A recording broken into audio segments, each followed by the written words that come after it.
where the Smokie, Arbroath Smokie as they call it, actually originated was in this village of Auchmithy. But where it came from before that is there are a lot of conjecture, some daft and some sensible. There's a myth going around about some smokies hung out in a house and the house burns down and they're raking through the burning embers and they found these things which they tried and it tasted nice. They thought Arbroath Smokie's absolute rubbish was started that way, no danger. Keys History of Arbroath does say that the village itself probably originated in the about a year 1000-ish. And when the Vikings came here, they brought obviously the processes with them.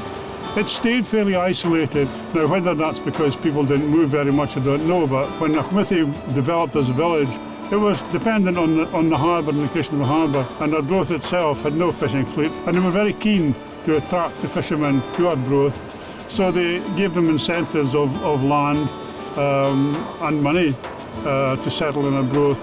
By the early 1900s, about 1925, most of the fishing boats had gone to Arbroath. And of course, with them went their talents and their skills, one of them being Auchmithy's Smokies, which became Arbroath Smokies. So they started to take them further afield to Dundee and to Perth and as far as Stirling, using the train. So as everything developed, so did the industry develop. And that's how the Smokie came to Arbroath and anchored itself there. At one time we had over 30 small cottage industries at the foot of the Toon in Arbroath, where husband and wife team would smoke their smokies out the back door. Now there's maybe only half a dozen. When the industry went through rough times and the fish got a little bit scarce, if they could do anything else, they would do anything else. And so there's medium-sized companies, there's some large companies, but the main thing is them that are making Arbroath Smokies are still doing it the same way. The basic smoky making process hasn't changed over the years. It's still basically done the same way. The fish are bought on the market direct from the boats. The head's taken off them, they're then cleaned, they're then tied, then salted, left in the salt for several hours. The salting time depends on the fish themselves. The bigger and the fish are, generally speaking, the longer the time they need in the salt. So you could be having a couple of hours for very small soft fish to perhaps even 24 hours for big fresh ones. It's that much of a wide range. Experience is the thing there. After the predetermined time in the salt's washed off just in clean water and the fish are hung on special shaped sticks, left to dry for a short period just to dry the skins a wee bit before they go into the fire.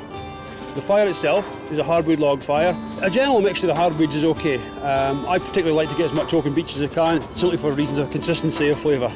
A few odd bits of other things through the air, like a bit of ash, a bit of sycamore, wouldn't really affect it, quite honestly. You wouldn't really notice amongst a big batch of fish.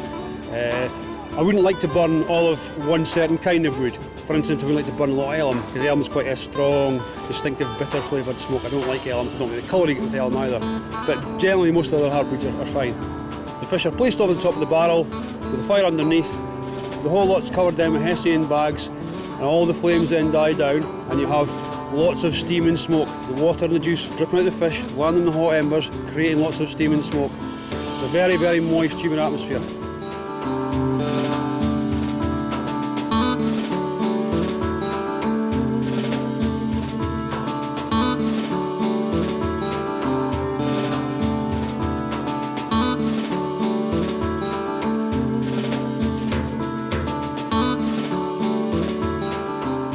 What I like about the Arbroath Smokie is just the sort of subtle flavour that it has. You know, it's not an over-smoked, it's just a really unique flavour. As an ingredient, it's very versatile. I mean, it can be used in so many different ways. It can bring dishes alive, you know, something like a risotto, putting smoky through it, it just sings through, you know.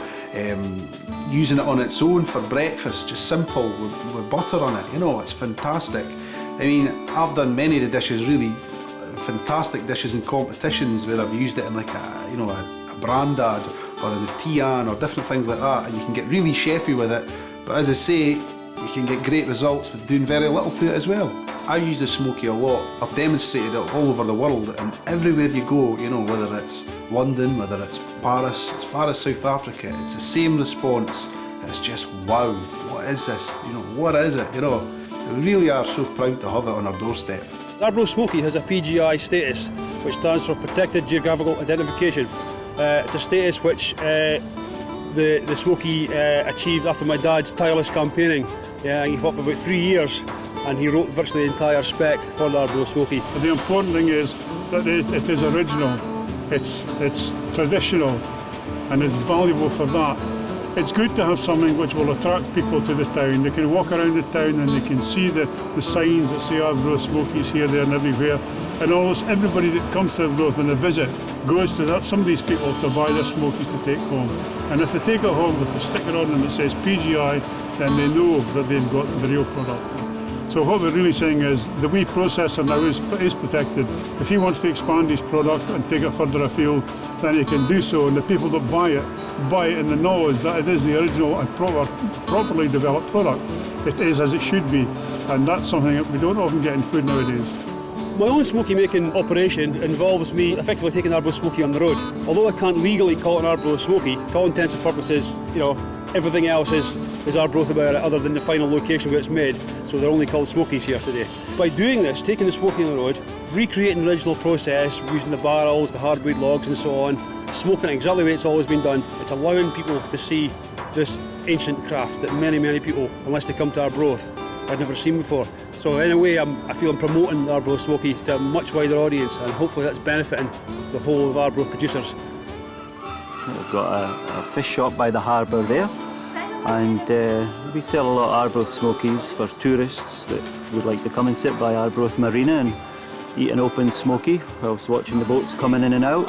And we also dispatch Arbroath Smokies vacuum packed around mainland UK. Currently, my website probably can be about 10% of my smokie sales.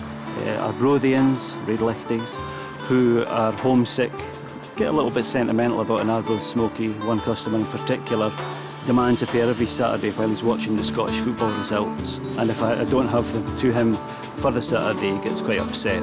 So yeah, it's the Arbroath Smokie that people want most, and that's what I'm selling most. Things have changed since the PGI status has been put in place, especially internet sales. They seem to have taken a small lift. We also have a lot of attention from the celebrity chefs. It's been on Saturday Kitchen, it's been on Jamie. It's really put the Arbroath Smokie on the map. It's a good question. What is the enduring appeal of the smokie? Well, the thing that comes immediately to mind is it's good. It tastes good. It makes you want to come back and do it again. There's so many favourite ways that you could have an Arbroath Smokie, and I could really go to town with loads of chefy answers. But to me, straight off the barrel and in some newspaper on a sunny day, that's just bliss.